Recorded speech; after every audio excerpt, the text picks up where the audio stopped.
Hello, and welcome to this episode of the Maryland Risk Management Education Podcast. As always, my name is Paul Geringer, and I am the Extension Legal Specialist here in the Department of Ag and Resource Economics at the University of Maryland. And today we're going to kind of follow up on this topic we've talked about a few times on the podcast, the Syngenta settlement. For those that don't know, in April of this year, the federal district court judge granted preliminary approval to the $1.51 billion MRI 162 Syngenta settlement.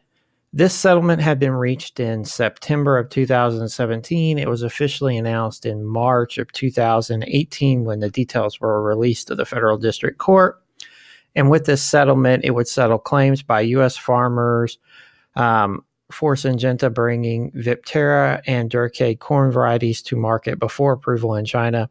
This approval of the settlement means corn growers in the Mid-Atlantic region will begin to see formal notices hitting their mailbox this month in May.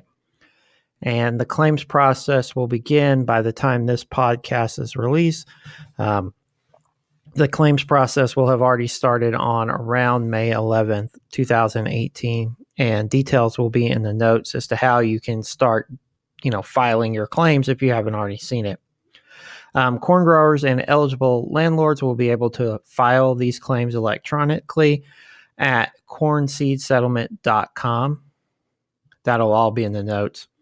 Or you can call 1-833-567-CORN, and that would be 1-833-567-2676, and you can get a paper form by calling that number.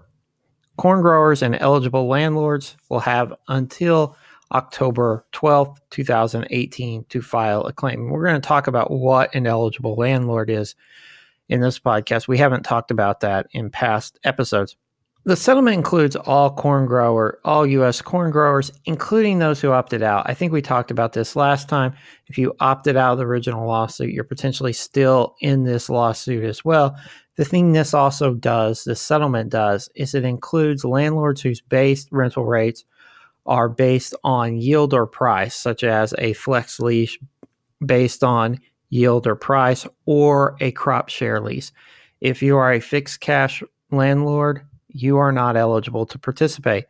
The beginning period included in the settlement is September 15th, 2013 through the 2018 crop year.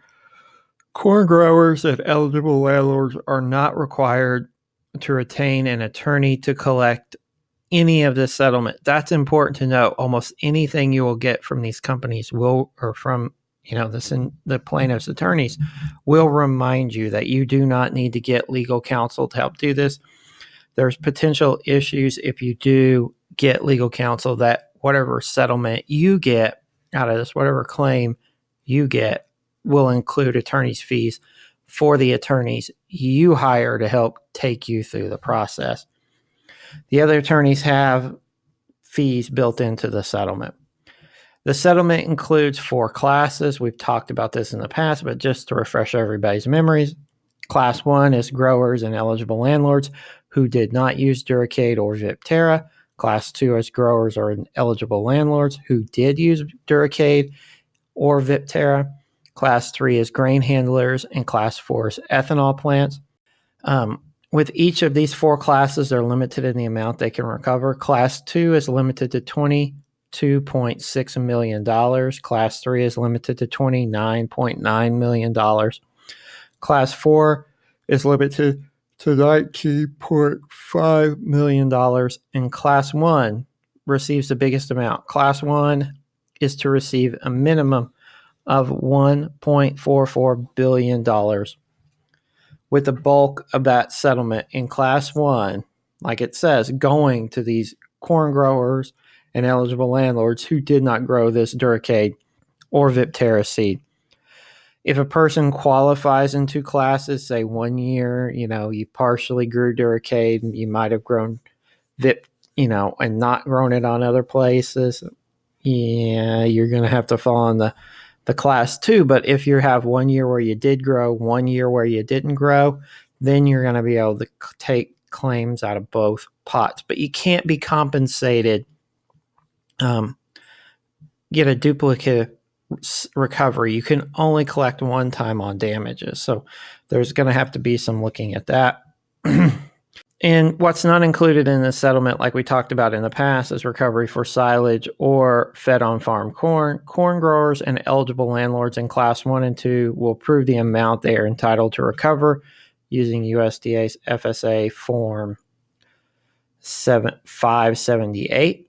This form determines the corn growers or eligible landlords' corn acreage minus any failed acres and silage acres, multiplying the acreage by the county yield for the marketing year reported by NASS, deducting the percentage of bushels fed on the farm reported by the corn grower or eligible landlord, multiplying by the marketing year weighted average to get the recovery amount for the marketing year.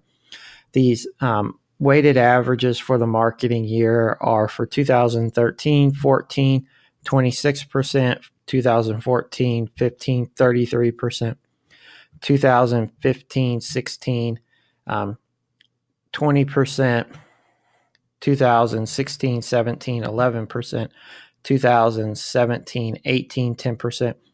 The weighted averages represent the damage impact determined by the plaintiff's own economic experts during the Kansas trial. If you take a look at the link to the blog post associated with this, I walk you through an example of how this would work. I'm not going to kind of talk about it here, but if you go there and look, there is a example for you. Corn growers or eligible landlords will then have until August 10th, till August 10th. Corn growers or eligible landlords have until August 10th to file an objection as to why the court should not grant final approval to the settlement or to opt out of the settlement. If you've already opted out, you're going to have to opt out again, just based on the language of the settlement. Corn growers or eligible landlords who do nothing will receive no settlement. And any legal claim they have will be concluded once the court grants final approval. So if you do not like this settlement, you don't want to take any money out of it, but you want to recover, you still have to do something. You have to opt out. If you don't opt out, we're just going to assume you didn't want to participate and everything's going to end. The court has set a final hearing date on the settlement for November 15th, 2018 at 1 p.m. in Kansas City in the Federal District Court.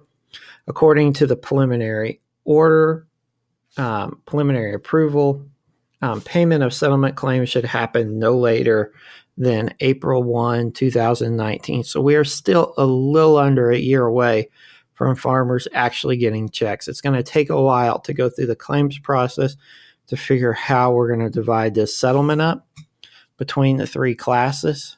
And then once that happens, farmers can expect to see checks. But let me know if you have any questions on this. You can always email me at lgoering@umd.edu, or you can tweet me at aglawpaul. This contact info is also available in the show notes in case you didn't get that. But thank you for listening and enjoy the rest of your day.